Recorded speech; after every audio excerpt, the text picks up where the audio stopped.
Hey everyone, my name is PJ Dunn, and I am the Southwest Region Discipleship Consultant for the Georgia Baptist Mission Board. And we're excited about today's topic. We say the word excited a lot, and I keep telling myself not to use it because we got to find better words. I know that we're not as excited about excited as we used to be before the pandemic, but it's about like new normal. Anywho, we're kicking off today with a couple of friends, and we're talking about online campus alignment with some guys that are doing it here in Georgia that are experts at it and are here to kind of speak into different ways that we can do that. And so many of our churches, when we're out talking to them, had no clue that 2020 was going to have online streaming services. On their bingo card, that was not even a box because they thought our church isn't ready for that.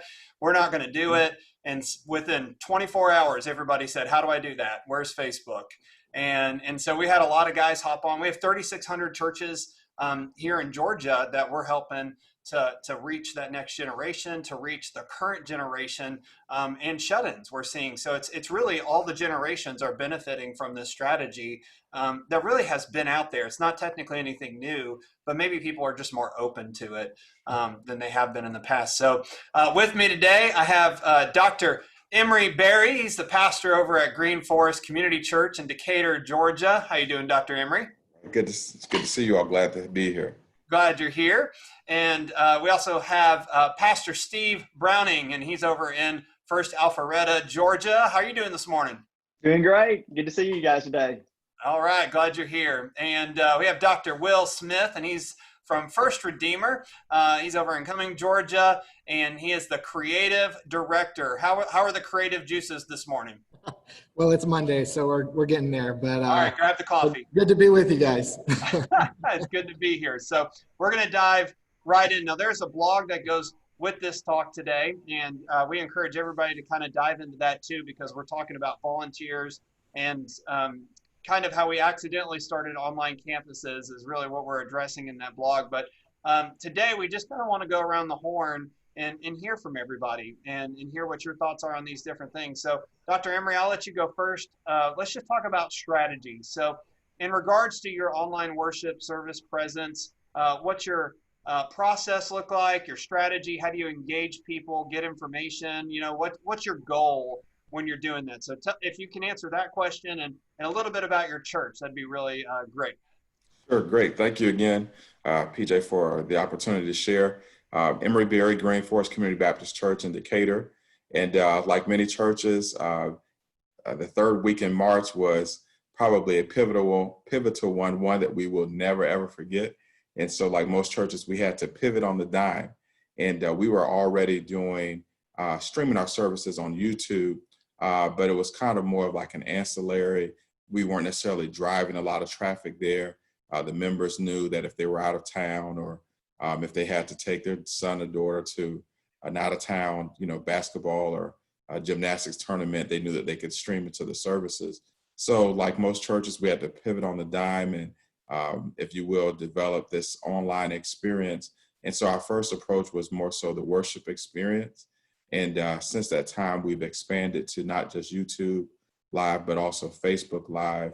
We also provide our worship experiences on our mobile app. And so people can also watch the worship experience on our mobile app. And then we're on the radio, 102.5 FM here in the local Metro Atlanta area at 9 a.m. So our initial approach was to get people plugged into worship and then into our discipleship groups. And so I can say more or wait later if you want. Yeah, we'll have plenty to talk about. So, but just how pastoral of you to do worship first. I'm just kidding. But we do. Worship was really the first on-ramp. And I love the way you describe it because it really was just if you're out of town, we got this thing and it's not a big deal. And overnight it became, this is the only way that we can gather. And that really does change people's perspective on it. So that's a great point. Dr. Smith, how about you? How about a little bit about your church and, what's the goal of your online streaming? Sure. Yeah. So first of all, I feel like I should probably connect you. I'm not a doctor. I'm sorry. I thought you said it a couple times. I thought you were joking, but I'm not a doctor. So no, I genuinely have it down on my notes. I'm so sorry. No, that's good. It's good. You can just call me Will. But yeah. So I'm at First Redeemer Church, and so we just like you guys, we have been streaming online for quite a while now. our church, even before I worked here, kind of had a history of televised ministry, but we had kind of gotten away from that, and we were just our online presence was specifically for first-time guests or new people who are new to the area to kind of get to know us, or members who were out of town or and couldn't make it on a Sunday, right? So when we switched over in March, like everyone else, and we were doing online only, we kind of took a step back and said, this has been fine. And like you guys said, this has been really great. But what we've been lacking is connecting people with people online. And so we provide a great experience for them, and we want to continue to do that. But we also want to meet them where they are, especially now that people are at home and there's a lot of anxiety and fear maybe. We want to meet them where they are in that kind of ministry way and say, hey, we're here for you. Let's worship together. Let's hear your needs. Let's talk together. And so we put some systems in place to do that pretty quickly. And that's been really pretty fun to watch. So we stream live on our website and on our mobile app and Facebook and YouTube on Sundays. So yeah, that's been pretty much our experience, I guess, from then till now. Yeah. So first of all, go Big Orange. Go Big Orange. I gotta get that in there. Go Gators. Viewership just declined. I know. But that's okay. That is not how to get more online viewers. I can tell you that right now. Well, Pastor Steve is up, and so he would say being a Tennessee fan is definitely the way to ruin that. But tell us a little bit about what your engagement looks like at your church, a little bit about your church, and what that looks like for y'all, Steve. Well, much like these guys, we have been, streaming for a while now as well. I think the big question we had to ask is one of quality. I mean, coming into all of this, we were doing it, but we weren't doing small things like mixing the audio for the online audience. Camera angles were really built for those in the room, not for those watching on a screen or a cell phone or an iPad. And so we really had to start looking towards some of those things and how do we improve that? And then answer the second temptation, because like many of the churches that are probably watching this, you're now back doing in-person worship services, which means that you start focusing back in the room again and stop thinking about what about those that are still viewing online? Yeah. And what about our resources that way? And so we've tried to answer the question, how do we keep a quality online and a quality in the room at the same time? Some of that's technical. Will probably knows a lot more of the technical answers than I would. I'm just the guy up front teaching the Bible. I don't have any idea about the kind of cameras we use or any of those kinds of things. But I can tell you, pastorally, it's been trying to help our people in the room remember that much of their church family is still outside of the room. And so we do small things like when we start a worship service, we say we want to say hello to everybody in the room, but also remember everybody else online. In fact, if you're in the room, put your hands together and let's welcome those who are joining us online as well, so that everybody remembers we're one church in this experience together, and we kind of feel like we're united in that moment. So I know we're going to get into kind of how the process works, that kind of thing, but just so you know what we use, we do a church online platform, the same things that the guys at Live Church do. We love that because it's highly interactive. It allows us to host services.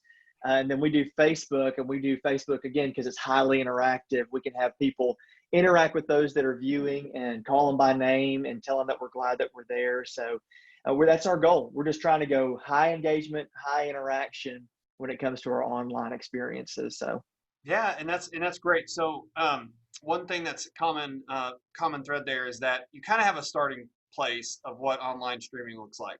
So you start with a cell phone. Everybody starts with a cell phone and they got a camera and they can hit go. And then it's, do I have internet? Do I have a camera? Do I have audio? Do I have no? Now, where does that go? Okay, it's Facebook. Well, could it also be this? So Church Online is a great resource. And we mentioned that in the article too, because it is a free, incredible resource where somebody can say, I accepted Christ. How can I pray with you? In fact, I'm encouraging some churches to use that even over Facebook if they can drive traffic there, because it is so friendly to the engagement, because this is all about the person. And at the end of this, we're really trying to talk to another human at the end of the camera, not just a show. It's not just a production. It's not just something that we can do. It's something that can impact the kingdom, and we can do that. We have churches that are talking to us about how people are watching in different states and giving. It's not just a matter of did we see 100 people. And this is a disclaimer in the middle of this to say that that number that we all see on Facebook is not the right number. I think most people have figured that out. It's somewhere in there is the truth, but that number if fluctuates and all those kind of things. So to have a church that says, we run 30 on Sunday morning, we're streaming, and we have a decent camera and decent audio, and we have a person in Florida who wants to join our church, watch us online, and they're sending their tithe to our church. I mean, that's very possible, right, guys? Like that's not something that's made up or the one-off. And so that's why we're using the word on campus. We're using that online campus. It's just like your main campus. What does that experience look like when you walk through your church? We want to have that online. So Dr. Emery, Yes, sir. tell us a little bit about what you're doing to train people, or what that experience looks like. Just kind of shifting to more of those volunteers. Are you currently training volunteers? What does that look like in leadership and those kind of things? Sure. So we're fortunate and blessed to have a media team, who are, we had a hybrid model. We had some who were volunteers who kind of worked our cameras during the in-person worship experiences. But we also have a paid group who does like our video announcements, and we were actually broadcasting on the TV as well on our AIB TV, a local Metro Atlanta station prior to COVID. So we were blessed to have those two groups in place. However, our volunteers really waned. Once COVID hit, people were very cautious and careful about coming out. And so we had to fully rely on that paid group to really kind of do our video production, post-production, et cetera. And, but however, Green Forest, fortunate to have some associate ministers who were really tech savvy, just on their own, just with their own things they were doing, whether it was fun things or kind of ministry related. And so I tapped into them. We have 52 associate ministers, but there were two that really showed a lot of interest and acumen. And one is paid, one is volunteer. And so they became, if you will, our online pastors. And they have done a great job of kind of welcoming people into the space, prayer requests, things of that sort. So kind of have had a fivefold approach. First thing we wanted to do is try to connect people with Christ. And so as our viewers were watching, connecting with Christ. The second was trying to get them to connect with our congregation. And so, listen, I would love to be your virtual pastor. Would love to be your virtual church. And this is a true story. My late grandmother was sick, was towards the end of life for the last year. My mother goes back to South Florida, where I'm originally from. My mother had moved here to Atlanta, but goes back for a year, but stayed plugged into what was going on at Green Forest. And so just by virtue of her being in South Florida and having loved ones and friends kind of just checking on her, asking about my brothers and I, she would tell them, oh, well, Emery's pastoring church in Atlanta, Green Forest. And so my mother kind of, if you will, becomes an evangelist, a missionary, kind of directing traffic to our church.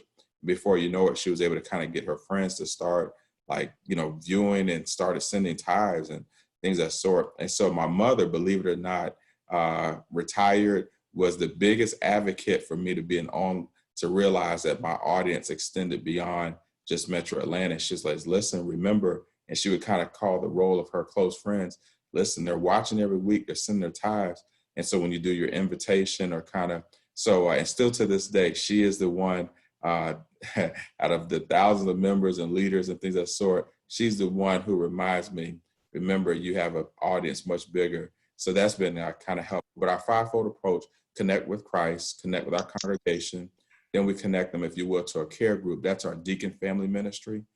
So we connect them to a deacon family ministry. We connect them to a class. And so that's our Sunday school model. And Green Forest is a big Christian education kind of driven church. And so we have 120 classes pre-COVID.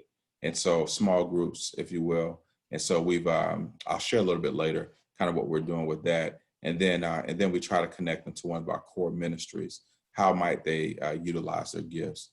So that's what we've been doing. And, of course, I can say that, 6 months into the pandemic. But I mean, this was, for anybody who's watching, I did not want to paint to romanticize a rose of a picture. Trust me, it was incremental. It was trial and error. Yeah. It was, hey, this works, this doesn't work. This works for that group, but this doesn't work for this group. And so kind of 6 months in, we've been able to develop some semblance of an infrastructure, but trust me, we're still trying to figure this thing out. So that's kind of what we've done. Yeah, and yeah. So it's interesting that you say trial and error, and Pastor Steve, I'm going to send this to you, but with trial and error with volunteers, right? So sometimes it's going to work great, and sometimes it goes off the rails, and you can't always, even if you pay somebody, that's still going to go off the rails sometimes. And so, especially with online streaming, it's not that it's perfect every week, but it's that we're working towards that. How do we get there? And if it makes you feel good, LifeChurch.tv still messes up their audio some weeks. And so It doesn't matter how much you pay or what you have, you can do that. But talk a little bit about the volunteers and equipping them and making them feel like part of the team too. Yeah, well, absolutely. I think, PJ, what you just said is so important, man. I think there's weeks for all of us that you walk away from a service and you're like, I think I'm just going to crawl into a dark hole somewhere. We should all quit. Everybody should go to somebody else's church, So you just got to know you're going to have weeks like that. Even if you have, like you said, church of 10,000 and a full staff that does this, or it's a small church and you're doing it on the iPhone and you got a couple volunteers helping out, you're going to have those moments. But for us, here's kind of what we've tried to do in the way of training. We really treat this in many ways like we would almost a first impression ministry for our volunteers. We're trying to help them understand that what they're doing in the front lines is just like opening up the front doors of the church. What they're doing is just like the person helps them find to a seat and gets them comfortable, makes them sure that they understand what are the resources that are available to them. And so the goal for our folks is we're trying to help them understand when they interact with this person, they're trying to get them from online to offline. And that's a long ramp and it doesn't happen immediately, but that's the goal, to go from online to offline. And so the first way that we do that is we're training our folks to engage. And so whenever somebody jumps on to one of our broadcasts via Facebook or either Church Online through fbca.com, which is our website, they're going to try and say hello to that person, make sure that they say, we're glad that you're here. They're going to interact during the sermon. They're going to go ahead and put up different passages of scripture, a key point, those kinds of things. They're also, and here's a really valuable thing, in that Facebook broadcast, they're going to pin that eConnect card right to the top to make sure that it stays up there the whole time, that if anybody ever wants to talk, and then throughout the service, they'll keep on referring to it and say, hey, you want to talk, go to fbca.com/hope, fill up the card. We'll be right there with you. Or they'll open up opportunities to pray using that Church Online, which PJ, you talked about earlier there. So they're going to try and continually bring that up. And then as we're pushing people toward that Connect card, I know guys are feeling like, man, nobody's ever using my Connect card. I mean, I'm getting like nobody in the last 3 or 4 weeks, but here's what we've learned. It's the long game, okay? For most of the folks that we've talked to have had online ministries and been doing this long before COVID, they're saying, hey, it takes 6 to 9 months before an online attender who's never been to your church before will give you the first piece of information. Yeah. And that's been our experience. But here's why we shouldn't give up, because we're now about to crest the 6-month mark of doing online broadcasts widely as churches. And I'll tell you, it's been amazing. The last few weeks, we've started getting our stride of people indicating their salvations and giving us information, not just clicking a box, but telling us their names. We were just able to baptize our first online attender. The first time they showed up was the first time they came to our church to be baptized. And these are the kinds of things that not only is it exciting for us to see that, but then we share that with our church family. And it really does help them to see the value of having an online location, an online campus. So a couple other things that we do, we train our volunteers. If we can get information from them, we're going to send a Bible to every person that logs on. And so we've got Greg Laurie's kind of New Believers Bible that we send out. It's a great resource. And then we're really pushing people towards, hey, worship with us. If you're out of the area, we'll find a good church for you in your area. We've done that even down in Florida. We found a couple of good churches to plug people into. Or if they are local, we're telling them come to worship. Or we're actually about to change our group strategy for the fall. We're sending all of our groups to off campus, in homes, in parks, different public gathering places. And we're trying to encourage those that are online, hey, maybe you're not ready to come through the doors, but maybe you'll try a group. And so we're encouraging people that way as well. So we're doing that. One final word I'd say about training for your volunteers: make sure that you train them like you would any decision counselor in your church, because the reality is someone's going to say to them, I need to talk to somebody, and they need to be ready to articulate the gospel. They need to be ready to ask the right kinds of questions, to point people to the right resources. So we've taken those that are hosting online and try to do some decision counseling training with them so that they're ready for those conversations when they happen. Man, and that's the alignment part, of this whole conversation, is I want it to be like this experience. And so how do we make it, adapt it? We have to adapt it a little bit, like the Connect card. It's great that, it is a long game. We want people to be there. We want to be present. We want to engage them in chats. We want those things to be full. We want them to know that this is active. This isn't just a video. This is an actual experience. And so, man, I loved everything you had to say, Pastor G. That was fantastic. Thank you for sharing all those things. And where I was sharing this story with y'all just before we got on, but I'm going to go for it because that's what preachers do. We just get excited. So we were new in the pandemic, and we had not been able to visit anywhere because everywhere was closed. And through a chat, just saying I'm new to the area, had a church that reached out to me. A person reached out to me, connected with my wife, and we were able to get connected with that family, and they've become really good friends. And we never met in church. We know their church, and they go to that church. We had not gone, and we just went this past Sunday for the first time as a family. So for 4 months, our only connection with them was through a chat. And so it works. Real relationships work that way, and it just takes dedicated people to follow up with it. So, Will, tell me a little bit about those things, but also the structure at your church. What's your role? How do you organize everything around streaming, especially with volunteers, but just in general? Sure. Yeah. So the way that our church is structured, so we've got a production and department that kind of handles the output of the video presentation part of the live stream, right? So we have a video director and a media director, and they are doing kind of the technology piece. I kind of have my hands in that a little bit as lighting and scenic designer and that kind of thing, but they kind of handle the video piece. And then I handle on the back end of that, taking the video and distributing it, right? So part of my job is to make sure that we're out on our social media channels, that on our website is working, those types of things, the technology piece of that. And what falls into that is managing the online experience for people who are watching. So when COVID started, it was pretty much just me, working on the online experience. We have a ton of team of people, but I was activating the stream. I was kind of monitoring it for anything that needed to be monitored for, questions or concerns or anything like that, and doing a couple other things. And pretty quickly we found, in order to do this really well, we need to bring on extra people. And so what we did actually was we went back through our previous online experiences and found the 3 or 4 people who were already active, who were saying they were commenting, they were engaged. Right. And we said, you know what, these people already have a relationship online. Why don't we try to pull them in and get them to be a more officially an online host?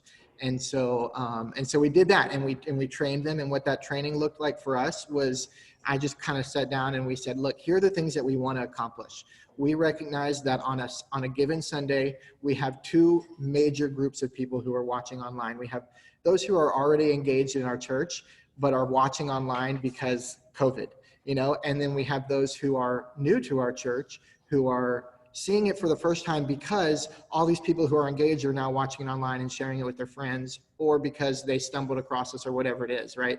And so what we want to do with those 2 types of people, we want to encourage and equip the engaged people to be able to share it, to be able to feel like they had a church experience, right? We want them to be challenged spiritually. We want them to engage in discussion just like they would in the hallways of a church or in their small group, or something like that. And then our newer folks, we wanted to make sure that we let them know that, hey, we know you're here. We love you. We want to engage you. So we took some specific steps. We trained our people to, kind of like Steve said, to interact with everyone. It doesn't matter if you know them, if you don't know them, if you look at their profile picture and you're like, or, whatever it is, right? But you get all kinds of people online, but everyone's valuable to us, to God. And so we wanted to make sure that we were engaging everybody. We kind of have a policy that we like or react or comment in some way to every post online. And then if we need to take it to like a private message, obviously we would do that. But one of the big things that's been really helpful in training our volunteers is we actually every week produce a document for our online host team. A lot of people probably do this, but we have on there, I give them specific kind of pre-worded text for the programmed moments of our service, like giving, or like when we welcome people, things that we want to kind of make sure we tell people, hey, here's how you can give. Or if you made a decision for Jesus' salvation decision today, like here's your next step. So we pre-word those and we give them to our host to copy and paste. And that kind of takes a little bit of pressure off of them to feel like they have to have the right words to say. Yeah. And so we kind of stepped back and we found that they were a little intimidated by that, by trying to come up with the right things, which is why we worded that. And then we give them, the order of worship every Sunday, so that they know what's coming up next. What do I need to, they're not just kind of reacting live, they kind of have a plan. And we give them sermon notes so they know the main kind of theme of the day. And so giving our volunteers those three things allowed them to have the freedom to just kind of interact and be themselves with people online. Yeah. Well, okay. I saw Pastor Steve make notes, and I saw Pastor Emery going into his old chats going, I'm going to go get those people. So you did, nothing is new under the sun. So basically what you did was the person you made eye contact with, you asked them to lead. So that's just what Baptists have been doing for years. That's what we do. So this is the equivalent of that. But man, that is such a sharp idea to find the guys that are and ladies that are already engaged and say you're really great at this, because it could be a person that's never going to say, hey, I'd love to do this. Right. But they're already doing it, and you go, hey, you're already doing it. Now here's your tools, and that sheet of paper is such a smart idea. And that scales all the way down to every size church. Pastor, if you're doing your sermon notes on Sunday and you have one volunteer in the back of the room with the camera, they can go in and they can have these stock things to go ahead and place in there. So, I mean, it really is scalable ideas that you're given, and I think that's fantastic. So to kind of land the plane a little bit, one thing I love about this conversation is that we're talking about people, and we're talking about processes and planning, and technology is just the vehicle for that. That's never changed throughout history. Paul did that when he wrote letters. So there's nothing new about using technology to advance the gospel, because it's about people. And so the last thing is I would love every one of y'all to chime in a little bit and give a next level advice. What's a caution? What's an advice? Something that wants to ramp up their efforts. We've talked about how that starts in one place and that increases over time. And so, what's a piece of advice or warning that you would have for them? Pastor Emery, you can go first. Sure, absolutely. So I would say my advice would be be patient, be patient. And so being that I pastor predominantly African-American church, we know that COVID has adversely impacted our community in ways that it has not other cultures. So we're still online, and you'll probably find most African-American congregations around the country are still 100% virtual, and many don't plan on going back in until 2021. So I would say to all pastors, whether you're on campus or online, to be patient. And I'll tell you a scripture that God used really to help center me is, as we know, they're saying that it's going to be at least 18 months, maybe even 2 years before we get a vaccine or some sort of serum, et cetera. And so when you get a chance, I will say to the person who's viewing to take a look at Acts chapter 28, verses 30 and 31. To make it real simple, the last two verses in the book of Acts, the very last two verses in the book of Acts. And Paul was on house arrest, and the Bible says that for 2 years, Paul, while on house arrest, did ministry from his home. He preached the gospel. People came and heard the word. And so the Holy Spirit really helped to settle within me that we may be in this for at least 2 years. And if Paul could figure out how to do ministry from the house, that has been my biblical foundation. And so I've encouraged. So for myself, I've found a way to turn my dining room table, kitchen table, office, to my pulpit, to my classroom, if you will, to my small group space, And so I'll say this is that to every pastor or leader, be patient. And I'll just conclude with this. If you look at Acts 2, the day of Pentecost, when the Holy Spirit falls, it was in the house. So they were all in the same house. And so the revelation I gained through this period is if you look at the book of Acts, it begins at what God does in the house. It ends with what God does in the house. And so the revelation that I would offer is that maybe the next move of God or what God is doing right now is what he does in the house. And so Acts being that blueprint for the church, I would say be patient. And so if you're virtual for 2 years or we're in this pandemic for 2 years, be like Paul, find a way to get it done. So he didn't say, well, I'll wait till the church or the temple opens back up. I'll pick up where I left off. The guy found a way for 2 years to get it done from the house. So I push my leaders, I push myself, hey, we're gonna get it done from the house. And so it's worked with us. We've seen a lot of membership engagement. Giving is at incredible levels, et cetera, et cetera. So be patient. And for 2 years, Paul figured out how to do it from the house.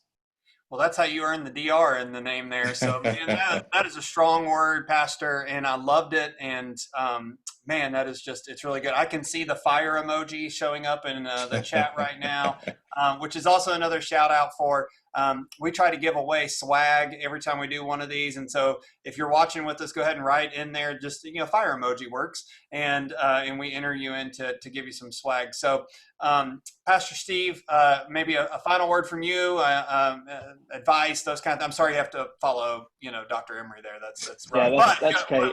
What do you got for us? I know I'm going to preach Acts 28, verse 30 through 31 this Sunday, so I'm excited about that. But Yes, no, that was a great word. I'd say, let me give 2 words of caution and 1 word of advice. I'd say I'll start with the caution. I think one is just remember, just like at any other point, if somebody does give you a piece of information, they're essentially saying, please contact me. So rapid response is so important. So if somebody's sending you something on a Sunday, don't wait till Wednesday to reach out to them, okay? Like same day, if you can, get back with them and make sure that you're making great contacts right now. And then the other thing I'd say, other word of caution, and likely if you're watching this, it's probably not you, but you probably heard this, and don't be discouraged by it. But some people are going to tell you that those people that are not in the room are not real. These numbers don't really count, that the online viewership is not really a real thing. But don't buy that narrative. Remember what Will said earlier in this conversation. These are real flesh and blood people who are made in the image of God. And the Lord is using this medium to reach them right now. And he's given us a stewardship of ministering to these families. So don't buy that narrative that if they're not showing up, they're not real. They are, and they're coming to you for hope right now. And the word of advice I'd give is that we all need to get a better playbook. I mean, I don't know about you guys, but for the first couple of months, we just tried to make it up on our own, and we'd call other people who are also making it up on their own. And that's a way of doing it. Sure. But I'll tell you something that's been very important for us is we stumbled upon Jay Cranda, who is the online pastor at Saddleback. And he's already thought about most of the conversations we're having. Like, how do you transition somebody from online to offline? What does group life look like? How do you put together a better experience? So jcranda.com is an excellent resource. I encourage you to subscribe to the blog, read everything that he's got, read his ebooks. They're all phenomenal. And as we look forward where we're going to try to step this thing up, we're trying to rip off as much as we possibly can from him and figure out how to make it our own and go from there. So Jay Cranda, can't recommend it highly enough. Yeah, what a great resource. And somebody has already done this. This has been going on for 10 plus years. I know that I helped start an online media ministry about 10 years ago at a different church, and it looked very different. Even how we streamed back then with encoders and all the nerd side of it. It was like, I don't know what you're doing, but have fun. And so it's changed so much. So to have a resource like, a nothing church like Saddleback, it'd be great to know what their playbook is. So that's really good. So, Will, that your background just screams that you're somewhere cool and you're cool. So I would love to have the final word with you, friend, and things that y'all have learned. Yeah, you're funny. I have 3 kind of quick things. Number one, that we learned, words of advice that we learned. So the first one is talk, and Steve said this, but talk to your people verbally from the stage. Many times people are watching while they're doing something else. and they're not looking at everything on the screen. So if you're throwing a graphic up or something like that, they might miss it. But we make a point every Sunday to say at the end of our message, hey, if you made a decision for Christ, if you're on this medium, here's how you tell us. If you're on this medium, here's how you tell us. If you're on this medium, here's how you tell us. And we have people kind of ready. So people are listening. People are also watching, but they're listening first, right? So make sure that you speak to them and you acknowledge them. The second thing I have is this is super practical. We learned this is that 2 hosts on a service is better than 1. And here's why, is because no one likes to be the only one doing something. So if you put a host online and say, hey, engage people in chat, they're going to be like, ooh. But if you put a host online and say, hey, I want you to engage people. And by the way, we have Susie over here and she's going to be with you and you guys can interact, then automatically, you're talking to somebody who's going to interact. And that interaction will spur other interaction, which will spur other interaction. So create it yourself, and that will become organic over time.